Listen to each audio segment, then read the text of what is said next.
Ayun, good morning po sa inyo lahat. Andito na po muli ang inyong lingkod, Sal TV PH. Muling nagbabalik, ayan. Bigyan lang natin ng reaksyon itong kanilang mga nire-reaksyonan patungkol dito kay Kanoli, ano, pero bago ang lahat, magkape muna kayo at baka kayo ay hindi pa nagkakape, ay ang inyong lola ay talagang hindi makapag-reaksyon pag walang kape, ano. Ayan. So, magandang ating morning ngayon.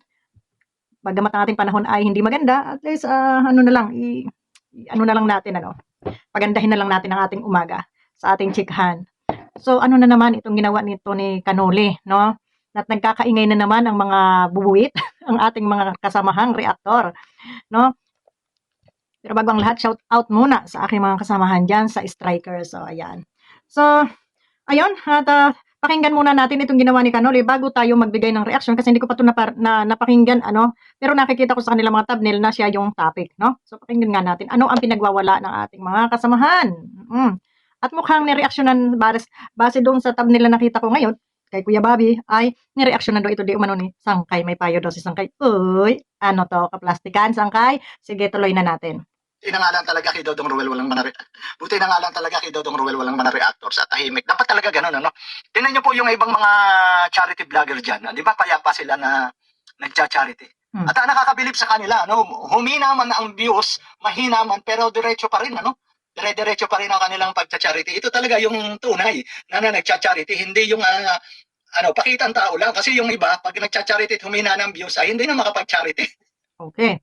Kinukumpara na naman niya or wala man siyang binanggit na kalingap.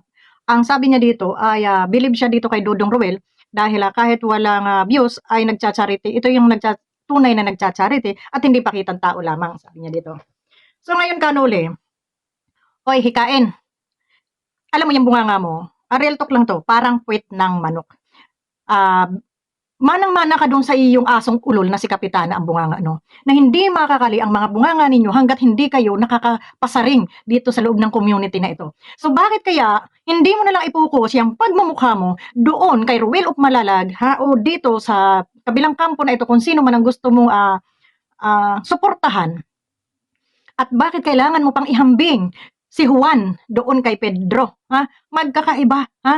Dito sa mga taong ito na tinatamad ng mag-charity, wala kang magagawa dyan dahil hindi mo sila swelduhan, wala silang obligasyon sa kahit sino, ha? Para porsigihin mo na mag-charity kayo. Walang ganon. Magcha-charity sila kung gusto nila, kung ayaw nila, wala kang magagawa. Gaya ng sinasabi mo na wala kaming magagawa kung saan nyo ibigay ang mga pera ninyo. Wala ka rin magagawa dito sa mga nagcha-charity nito kung ayaw nilang kumilos. Kung tinatamad sila, wala kang magagawa dahil wala naman silang pinirmahan sa gobyerno, ha, na araw-gabi ay magcha-charity sila. At yung oras nila, ipupokus nila doon sa iba. Naintindihan mo? Ngayon, kung lagi kang maninilip sa iba, wag mong i-expect na ikaw ay rirespetuhin pa o hindi ka rireaksyonan o hindi ka gagalangin dahil mga bastos diyang mga utak ninyo. Bakit mong ikumpara mo yung iba doon sa iba? Ha? Si Juan, si Pedro, ha? Wag mong ikumpara. Ha? Dahil kung ayaw mag-charity ng tao at gustong magpahinga, ha? Aba, gusto mo, ikaw na lang. Diba? Ikaw na lang. Tuloy nga natin to. May pagkakapitana utak tong nuli na to eh. Pero sabi noon, hindi kahit walang sponsors, tuloy pa rin ang kanilang pagcha-charity. O sige nga, walang sponsor para mahina ang views. Pero bakit, parang bihira na tayo makakita ng mga nagcha-charity dito sa mga charity vlogger, iilan-ilan na lang. Kaya makikita mo ngayon kung sino talaga ang may pusong pagcha-charity. Ay putang ina, dito makakapagmura ka talaga eh. Kaya pala nanggagalait itong aking mga kasamahan. No? Hoy Noli, kung gusto mo mag-charity ka mag-isa mo. Ha? Huwag mong silipin yung mga tao na nag-i-enjoy din lang sa kanilang mga buhay. Hindi yung buhay nila iuubusin na lang nila sa pagtulong sa kapwa. May buhay din sila, may pamilya din sila na kailangan nilang bigyan ng suporta. Ha? Ano ka tanga? Gusto mo sila charity ng charity, wala na silang oras sa pamilya nila? Ha? May pinirmahan ba sila sa'yo para silip-silipin mo ng ganyan, ha Noli? Ha? Mayos ka nga. Nagpe-pretend kayo mga professional, ha? Magagaling. Pero yung mga utak nyo nasaan? Sabi ni Kapitana, yung utak nyo nasa Ingron. Babalik ko sa inyo ha, yung mga utak nyo nandun sa Ingron. Ha? Abay, grabe, nakakapanggigil nga pala naman ito. Tapos gusto mo, respetuhin kang yawa ka? Ay, nako, hindi ka talaga respetuhin dito. Kaya pala binabastos ka ni Hayat. Ni Hayat na pati ni Hasa. Sorry. Kaya pala binabastos ka ni Hasa. Dahil ganito naman pala talaga, ay kabastos-bastos ka. Ha? Wala kang respeto sa kapwa mo. Tuloy natin to. Kanoli, may pumalit na po sa inyong paggali si Kalingap. Si Kalingap si Federico, ha? Mm. Di ba ito yung number one basher? Tingnan mo nga naman. Walang prinsipyo sa buhay. Tawang-tawa ka? Walang prinsipyo sa buhay si Federico Camo. Okay. Halintulad ka namin kay Federico. Okay. Si Federico nung una, binanatan ang Kalingap dahil napasama siya doon sa mga maling tao. Noong nagising ang tao dahil hindi na niya masikmura ang mga inuutos sa kanya para tibagin, murahin o gawaan ng kung ano-anong problema ang Kalingap, nakonsensya yung mama. Kahit mahirap lang siya, ibinaba niya yung pride niya. Natuto siyang magpakumbaba, natuto siyang lingunin yung kanyang pagkakamali. Yon ang tunay na lalaki at iyon ang may prinsipyo. Ikaw, may prinsipyo ka? Asan ang prinsipyo mo? Pinagtatawanan mo yung tao dahil sa tingin mo ay mahirap lamang? Dahil ikaw may kakayanan? Okay, prinsipyo ang pag-uusapan. Asan ang prinsipyo mo? Dahil ikaw, sabi mo nga, umalis ka sa Kalingap nang walang ingay. Pero halos araw-araw, ikinukumpara mo, pinapasaringan mo ang Kalingap dyan sa channel mo. Ngayon, asan ang prinsipyo mo? Lalaki ka ba? O manok na inahin? Parang manok na inahin eh. Putak ka ng putak. Ano yan? Itlog ka na itlog? O inggit ka lang? Buti pa yung tao pinagtatawanan nyo. Nasasabi nyo yung sinuka, ikinain. At least yung tao, yun yung may prinsipyo. Marunong magpakumbaba, marunong humingi ng tawad sa mga taong napagkasalahan niya. Kahit siya may kinakaharap na kaso, at least, alam niya yung kanyang pagkakamali. Dahil nagising siya doon sa mga maling inuutos sa kanya. Tuloy nga natin to, kaya pala nanggagalaiti mga kasamahan ko sa'yo. Unless balansa. Yung iba kasi, Kanoli, walang alam sa pagtulong nyo. Nakisawsaw lang sa mga isyu. Kaya nga po, yung iba, hindi nakita na sa simula pa lang nang tayo pumasok sa Kalingap at wala pa sa Kalingap, hindi nakita po yung ginagawa nating pagtulong. Kasi Teka lang. Sinasabi ninyo, yung iba, simula nung tayo pumasok sa Kalingap, hindi nakita yung ginagawa nyong pagtulong. Ano ba yung pinasok ninyo dito sa Kalingap? Pagtulong ba o pagpapasikat? Kasi maraming tumutulong dito na hindi sila nare-recognize, hindi sila napapansin. Kasi ayaw nilang magpapansin. Pero ikaw, ipinapamukha mo dito na marami kang naitulong dito sa Kalingap na hindi alam ng karamihan. Bakit kailangan naming alamin kung tumulong ka? Kusang loob mo yung pagtulong mo. Dapat, ang ginawa mo, bago ka pumasok dito sa Kalingap, humingi ka muna ng kontrata kay BSM na kada bigay mo ay ikaw ay i-recognize para naman alam ng mga tao na ikaw ay tumulong. Nakaplastikan yung pagtulong mo. Di ba? Kasi wala naman, ang alam nila Kuya Bal, papasok ka sa Kalingap, tutulong ka pero wala nang cheche-bureche, walang string attached, walang kung ano-ano. Pero hindi pala ganun ang hanap mo dito sa Kalingap.